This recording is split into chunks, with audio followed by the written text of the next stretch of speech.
Esse podcast é um oferecimento da ConnectWay, uma empresa que há 20 anos distribui soluções e tecnologias Huawei no Brasil.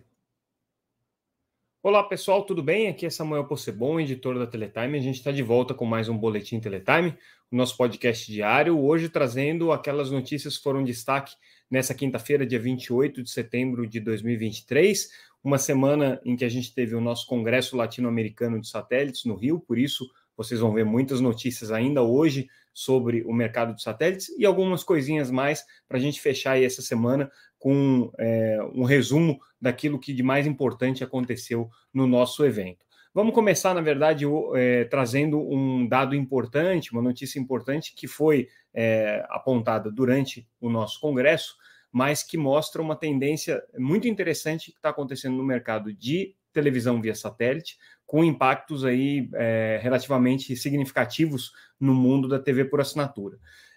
A gente está falando da TVRO, que é a distribuição de sinais de TV por meio de satélites, mas de forma aberta, né? O Brasil sempre teve uma tradição de distribuição de sinais de TV via satélite. Muita gente tinha parabólica recebendo esses sinais pela banda C. É quase uma instituição nacional o sinal de TV pelas parabólicas. Acreditava-se que fossem mais de 20 milhões de domicílios que recebessem esses sinais pelas parabólicas. Talvez esse número não seja tão grande quanto se estimava inicialmente, mas é importante notar que ele foi objeto de uma política pública. Quando veio o edital de 5G, houve uma determinação, até para evitar interferências na recepção desses sinais de televisão, que esses canais migrassem para um satélite em banda KU, que é uma outra faixa de frequência, uma frequência mais alta e que, portanto, não seria afetada pelos sinais de 5G. E esse processo de migração aconteceu de duas maneiras. Uma estimulada pelo governo, que comprou kits para serem distribuídos para os usuários do cadastro único, que também recebiam um sinal via satélite. Na verdade, não é que comprou, né? O governo determinou no edital do 5G que uma parte do pagamento pelas frequências fosse num recurso, num fundo que está sendo investido justamente na compra desses equipamentos, e quem está executando isso é a empresa EAF, que é responsável por esse processo, né? Mas, ao mesmo tempo, isso estimulou um movimento de venda de equipamentos para recepção de TV via satélite em banda KU no varejo, né? A indústria nacional, os fabricantes de equipamentos de recepção de TV, começaram a fabricar esses equipamentos, colocaram no mercado, e esses equipamentos estão sendo vendidos, inclusive estão sendo vendidos num ritmo mais acelerado do que a política pública, mais ou menos na proporção de 2:1. E aí o dado interessante que foi apresentado no Congresso de Satélites é que esse mercado de TV via satélite em banda KU, né, desde que ele começou a ser desenvolvido no Brasil, que é pouco mais de um ano, né, começou a distribuição em julho do ano passado, e nesse momento consolidou já um número significativo aí de quase 3 milhões, 2,9 milhões de usuários de receptores instalados até setembro desse ano. Então, até 20 de setembro desse ano, aliás. Isso significa o quê? Significa que esse universo de pessoas que estão recebendo sinal de TV via satélite na banda KU já é mais da metade do universo de pessoas que recebem TV por assinatura via banda KU, que é o que a gente chama de DTH, tecnologia que a gente chama de DTH. Hoje, o Brasil tem em torno aí de 5,5 milhões de assinantes de TV por assinatura em banda KU, a maior parte deles na Sky, também uma parte significativa na Oi TV, né? São as duas maiores operadoras hoje de TV por assinatura via satélite em banda KU. O que isso significa? Significa que o mercado de TV aberta via satélite está crescendo mais rápido, inclusive, do que a erosão de base do mercado de DTH, ou seja, é um mercado que está ganhando tração, está ganhando corpo, e aí as especulações que durante o evento surgiram é da onde estão vindo esses clientes. Estão vindo da TV por assinatura, que está perdendo base, ou estão vindo de outro lugar? E muito provavelmente estão vindo de outro lugar. A suposição que corre no mercado é que estejam vindo, inclusive, da pirataria, que eram usuários que estavam usando TV por assinatura pirata e estão migrando para TV via satélite. Por quê? É de graça, Depois, existem mais de 60 canais, na verdade existem mais de 100 canais, mas muitos são repetidos, são a mesma emissora de TV em praças diferentes, então, totalizando aí um número de canais diferentes, efetivamente, são cerca de 60 canais, ou seja, é uma oferta considerável de conteúdos para gente que não tem hoje acesso à TV por assinatura. Como eu disse, é um conteúdo de graça, a tecnologia e a qualidade da imagem é equivalente, tanto na TV por assinatura, por DTH, quanto nessa TV aberta via satélite. Então, é um mercado que está crescendo muito e, obviamente, a expectativa é que ele ultrapasse em breve o DTH, a TV por assinatura via satélite, e ganhe corpo. Esses foram aí alguns números que apareceram durante o Congresso e mostra aí essa tendência bastante relevante de crescimento da TV aberta, que tem a ver também com esse movimento das pessoas buscarem simplificar o seu acesso à televisão, contratando o streaming para quando tem a oferta de banda larga e a TV aberta gratuita quando não tem a oferta de banda larga. Então é uma tendência importante aí no mercado que o Seminário de Satélites revelou. Também no evento de satélites a gente teve a participação da diretora de sustentabilidade e industrialização da BDI, Perpétua Almeida. Perpétua, que foi deputada federal, teve uma atuação bastante relevante aí na discussão sobre o 5G, teve um papel importante aí na definição das políticas públicas relacionadas ao 5G, e ela agora, como diretora da BDI, Agência Brasileira de Desenvolvimento Industrial, ela conclamou a indústria de satélites a se aproximar da BDI para participar do processo de discussão das políticas de transformação digital na indústria que a BDI tem promovido. A BDI tem feito muitos testes, inclusive com 5G, uso de 5G para transformação digital, uso de 5G em redes privativas. A gente tem divulgado aí os resultados desses testes, e a Perpétua acha que o satélite tem que participar disso também, porque é uma tecnologia relevante nesse processo de transformação digital. Outro ponto que ela traz na sua fala durante o evento, durante o Congresso de Satélites, é que é necessário que o Brasil adote políticas e comece a ter em mente o desenvolvimento de tecnologia nacional para poder não ficar dependente da tecnologia estrangeira. Ela está falando aí nas entrelinhas, né, para não deixar o Brasil dependente, por exemplo, de um serviço como o Starlink, que pertence ao Elon Musk, para algumas ofertas via satélite. Ela acredita que essas políticas precisam valorizar não só a indústria nacional, mas as empresas, mesmo as estrangeiras, mas que estejam baseadas no Brasil, que estejam operando no Brasil, respeitando o espaço das operadoras de telecomunicações, das operadoras de satélite, dos fornecedores brasileiros que podem participar desses processos, sejam licitações públicas, sejam processos de políticas públicas, mas que tenham como pano de fundo o estímulo à indústria nacional, o estímulo à indústria aeroespacial nacional, e ela propõe, inclusive, uma aproximação entre a indústria voltada para a defesa e a indústria voltada para aplicações civis, porque, no entendimento da deputada Perpétua, boa parte das tecnologias criadas para defesa tem uma aplicação dual, ou seja, podem ser aplicadas também em aplicações não militares, né? Então, essa é a defesa que ela está fazendo.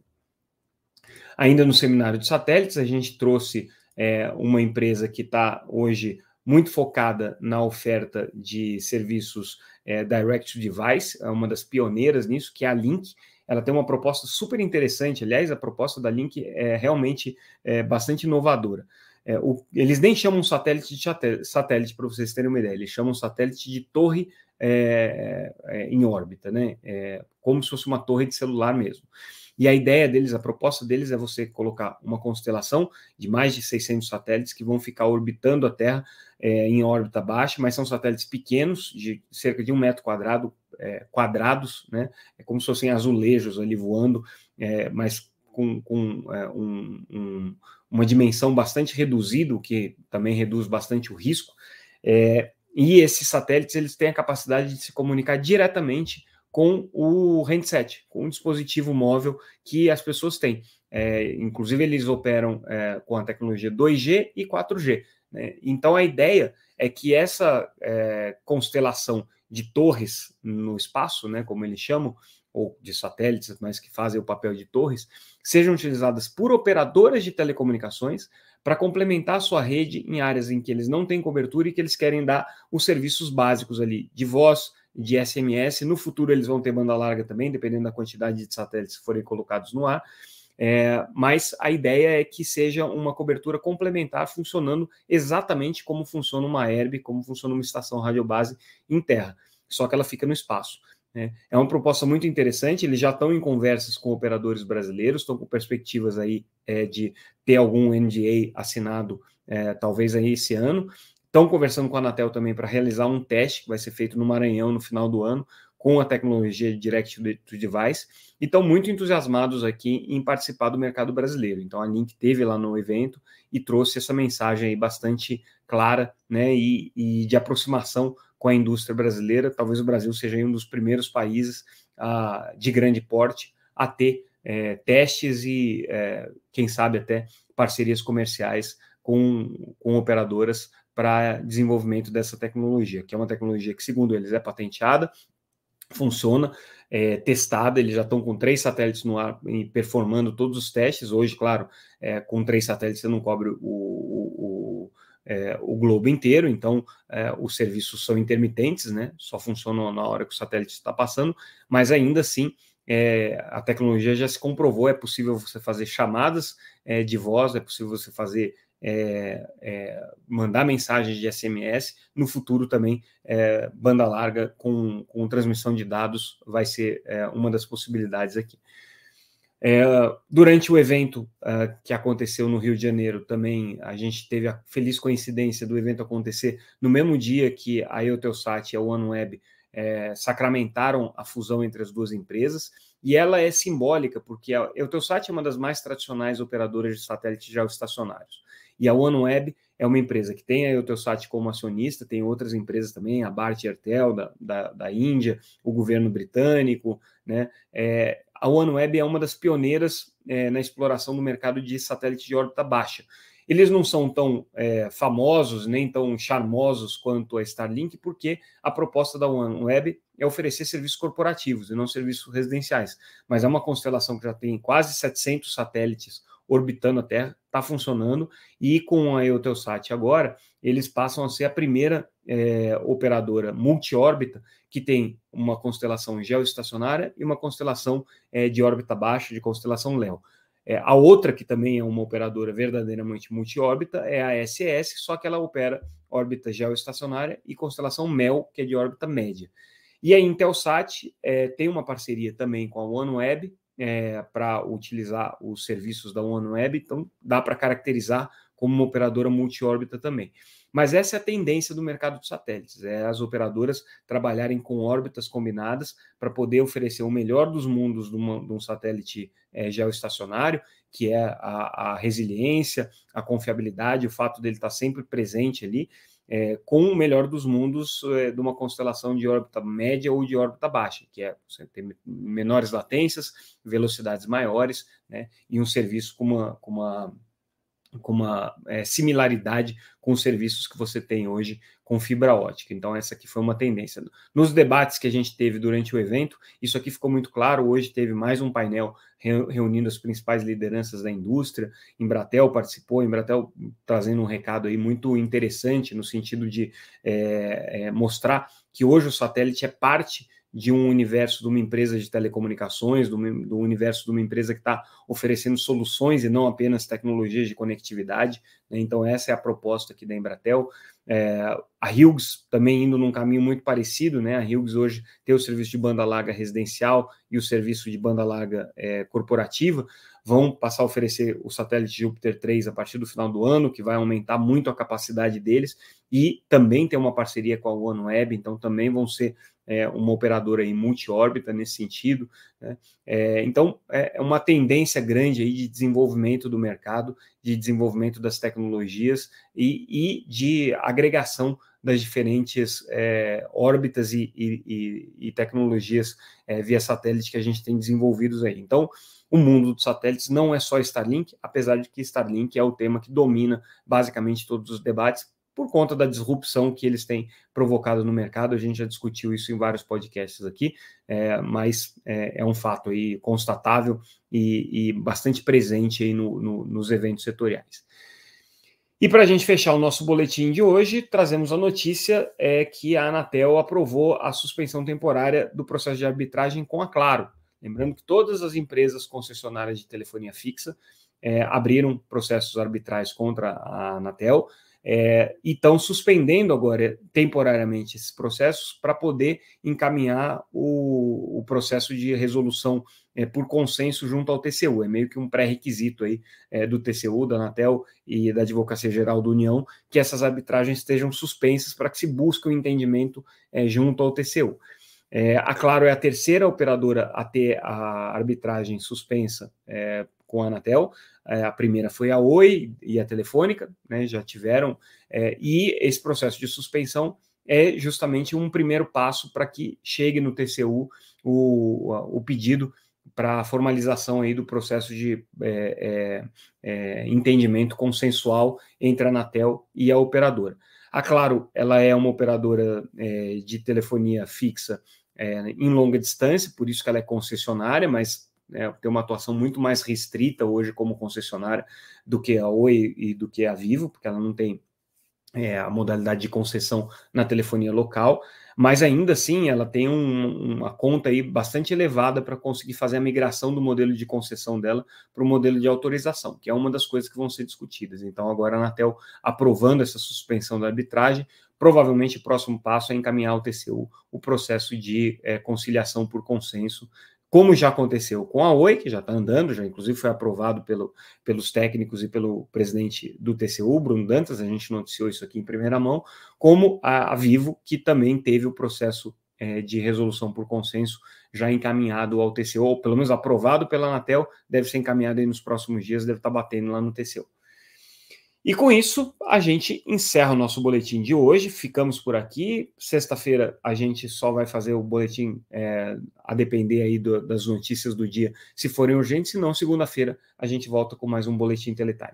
Eu, como sempre, agradeço a presença de vocês, convido a todos a entrarem no nosso site www.teletime.com.br e lembrando que na próxima semana a gente vai ter a cobertura especial da FutureCon, a Teletime vai estar lá presencialmente, produzindo algumas entrevistas especiais, um podcast feito sob medida para aquelas pessoas que querem ver e acompanhar o que está acontecendo na FutureCon. A gente vai fazer isso diretamente dos estúdios da ConnectWay, a nossa patrocinadora e parceira aqui nesse podcast. Então, convido a todos aí a acompanharem o nosso podcast durante a FutureCon. Quem não tiver a oportunidade de ver, vai ser uma chance aí de saber o que mais importante aconteceu no evento. Ficamos por aqui então e amanhã a gente volta. Amanhã não, perdão. Segunda-feira a gente volta, pessoal. Obrigado, até mais. Obrigado pela audiência.